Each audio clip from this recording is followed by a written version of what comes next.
The story begins on February 24th, 2022, in Barcelona. Mike Connor, a former Special Forces operator, sits sleepless in Barcelona because on his shelf sits a photo of him and Riley. Suddenly, his phone starts buzzing beside him. He's been sitting up all night with a pistol and whiskey. But this call changes everything. Riley, his niece doing aid work in Kharkiv, begs for help. Russian troops have crossed the border and are bombing her city. He can only listen as soldiers storm in, and Riley screams. So Mike calls his friend Charlie, because Charlie finds people. Riley never left Kharkiv. She lied so she could stay. Then Russians stormed her orphanage and dragged her out as a hostage. Mike wants a way into Ukraine tonight. Her smartwatch still pings her location, which means he can track her. There's no way in, Charlie insists. But Charlie tells him to stop and listen. Getting emotional now will get Riley killed, Charlie warns. They have her. That's just a fact. Charlie's plan: wait for the chaos to settle, then ransom her back. But every hour in captivity risks Riley's life. Prisoner exchanges will come, Charlie promises. Just wait. He'll pay whatever it costs to buy her back. Mike's only going to say this once. Find him a flight to Kyiv, or he drives there himself. Hell, he'll walk if he has to. He's going in with or without Charlie's help. Then Mike remembers the man who led the team that took her. He's got a screenshot of the kidnapper's face. Charlie fires it off to his CIA contact at Langley. Minutes later, Charlie finds him a ride, a team headed to Kyiv. Every other asset is deployed, which means Mike goes in alone. Charlie promises a local guide waiting on the other side. Riley is all Mike has left in this world. Go alone, Charlie warns, and no one is coming to save him. Meanwhile, Stanislav Koniev, a former GRU killer, hunts a wounded policeman. The man crawls. Koniev follows slowly. He savors every second of the kill. Watching a man die slowly is special to him. The policeman dies. Koniev smiles. Back in Barcelona, Mike runs into a rowdy British crew. He's crashing their flight into the war zone. Bunny, a loud British mercenary, greets him with crude jokes. But the flight is Charlie's arrangement, so Bunny lets it slide. Mike ignores the banter. Wheels up in 5. On the plane, the Merc introduces himself. Peter Roberts. Peter Rabbit, Bunny. Mike shows him Riley's photo, the reason he's flying into hell. Bunny flashes his own prize, his golden ticket. Billionaire Yuri Chenkov and his young wife Ivana. $2 million each. So Bunny trades numbers with him, just in case. The deal: if either stumbles onto the other's target, they call. Share a pin, share intel, come running if needed. Deal struck. Bam Bam, another of Bunny's crew, defends his oversized arsenal. Bunny plans to take them from a distance, nice and clean. Fucking Kyiv, Bunny mutters as they land. Then they split, each hunting their own prize. Langley comes back with a name: Stanislav Koniev, ex-GRU. 10 years in prison for double homicide and rape. Now he kills for the Skorzeny Group, a private army. Charlie's guide is Danny Shevchenko, a local fixer who knows Kharkiv. Eccentric, Charlie warns, but solid. And nobody knows the road to Kharkiv better than him. Mike lands in Kyiv, and Danny greets him like family. Big hug, big energy, zero caution. Danny jokes that Mike packed his whole house. Connor, like the Terminator. Danny loves it. He drives Mike through Kyiv, proud of his city even now. This town knows how to party, he brags. Best restaurants, most beautiful women, and the best discotheques in all of Europe. But then the party ends. Bratva gangsters block the road. Mafia, Danny says. I got this. He tells Mike to shut up and let him work. Stay cool, he mutters, because these men kill for less. The gangster doesn't like Mike's face and beats him bloody. Then he demands Mike's phone. Danny watches nervously as Mike bargains for the phone. Mike offers his $10,000 watch instead. Feel the weight. 10 grand, right there in your hand. Should have taken the watch, Mike tells the broken gangster. Danny is furious. You're fucking crazy, guy. At Danny's home, his wife Anna is waiting, and she's furious. Danny explains. Mike is Charlie's friend, here to rescue his niece. Anna begs him not to go. She knows how this ends. Danny introduces his children, little Petro and Daniela. Then the news hits. Borispil Airport is under Russian rockets. Paratroopers have seized Hostomel, the very airfield Mike landed at. The city goes into military lockdown. Anyone caught without a Ukrainian uniform gets shot as a saboteur. So we get uniforms, Mike suggests. No one leaves tonight. The curfew traps them until morning. That night, Danny explains why Mike met his family. Mike already knows where this is going. Danny isn't here out of sympathy. He's here to buy his family a way out of this war. Mike doesn't care. He'll do anything to reach Riley. Without Danny, he'll never find her. That's the deal. Danny doubts Mike can stomach what's coming. Meanwhile, Koniev gets orders. The foreign prisoners move across the border soon. But his real priority is someone he calls the pig. Charlie's intel is grim. Kiev could fall within days. And Skorzeny assassins are hunting President Zelensky himself. Nothing they weren't expecting. The curfew lifts, and they move out immediately. All around them, civilians are becoming frontline fighters overnight. On the road, Riley's watch keeps bouncing around Kharkiv. Strange. Danny asks how much juice her watch has left. Mike's own watch was a gift from Charlie. 10 grand makes a hell of a bargaining chip, Danny notes. And you've never needed to bargain your way out? Never with the phone. It's the only way he finds Riley. Then Mike opens up. Riley's father was his brother-in-arms. One badass frogman. A proud Ukrainian-American who loved two countries. An IED killed him in Ramadi back in 2006. His widow fell apart, so Mike stepped in and raised Riley. She became his family. Kharkiv is still 2 days away on foot. Worse, the road ahead is locked down at Shliak village. Their SAT phone, codenamed Nightingale, is nearly dead. So Mike turns off the road, straight into the battlefield. Danny chases after him, stunned. Fastest way between 2 points is a straight line. This is about to get ugly, Mike warns. Fast is fine, but accuracy is final. So take your time, in a hurry. Suddenly, Russian soldiers spot them and open fire. They dive for cover as bullets shred the trees. The two sides tear into each other across the valley. Mike and Danny are pinned in the middle of someone else's war. Finally, Ukrainian troops push through, shouting their country's name. Connor levels his rifle at a surrendering Russian. Just a kid. Danny talks him down before he pulls the trigger. The Ukrainians want to know why Americans are out here. Looking for family, Mike tells them. Move fast, the soldier warns, or a Moscow sniper finds you. These men take no prisoners. Mike says nothing.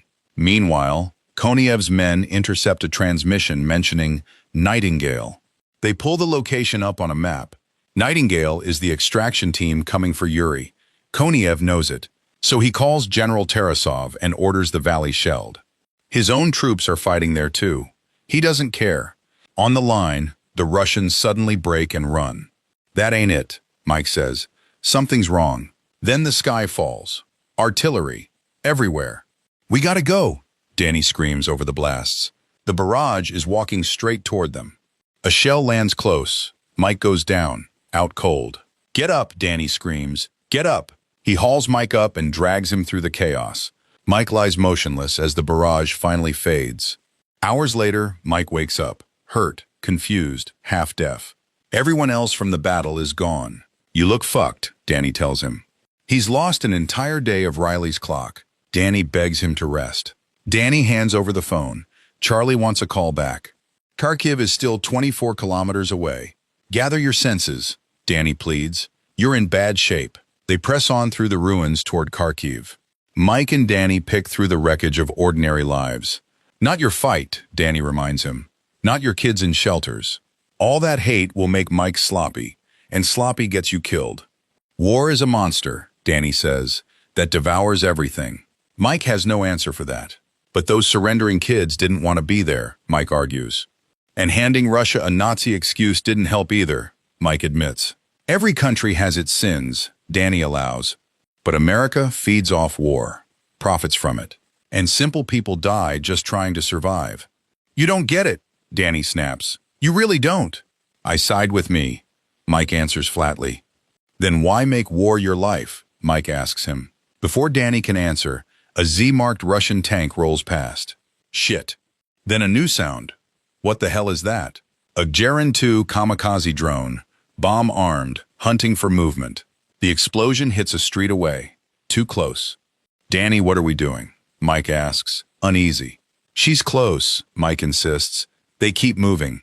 That's when a woman's scream cuts through the ruins. They follow it to a cellar full of captives. It isn't Riley, but now they're in too deep. Going in means drawing more soldiers, Mike warns. And they're so close to Riley now.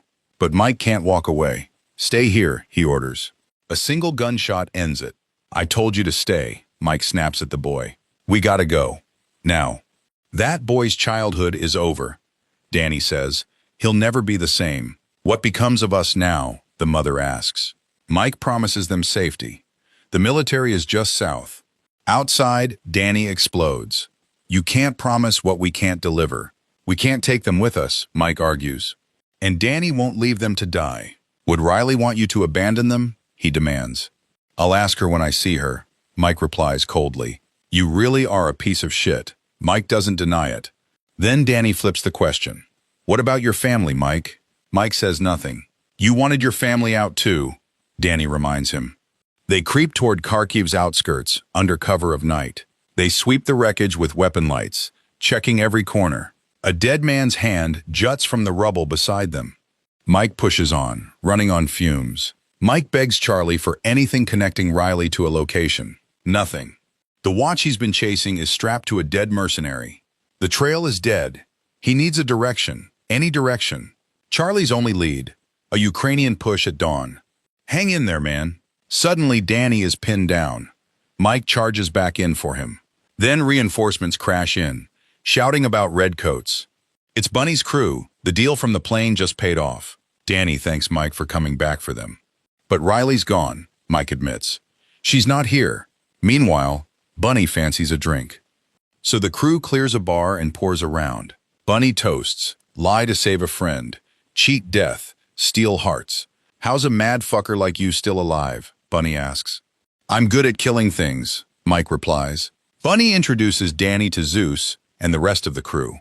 Then the real news. They've located Yuri, 4 clicks away. And gossip says there's more than just Yuri inside. Foreign hostages, maybe even aid workers. Which means Riley could be inside that building. Just then, gunmen storm the bar. Danny screams not to shoot. In her cell, Riley tells a girl no one is coming. She calls for Isabel through the wall. No answer. Bunny's crew moves out, handing the scouts their prisoners. Ivana lies beaten while her husband screams under the knife. Koniev's men keep cutting. Yuri keeps screaming. Talk, or we cut you apart piece by piece. God has nothing to do with this, Koniev tells him. Overwatch maps the target. Technicals out front. Snipers up top. The recon comes back. We're fucked, Zeus reports. Enough troops inside to take a small country.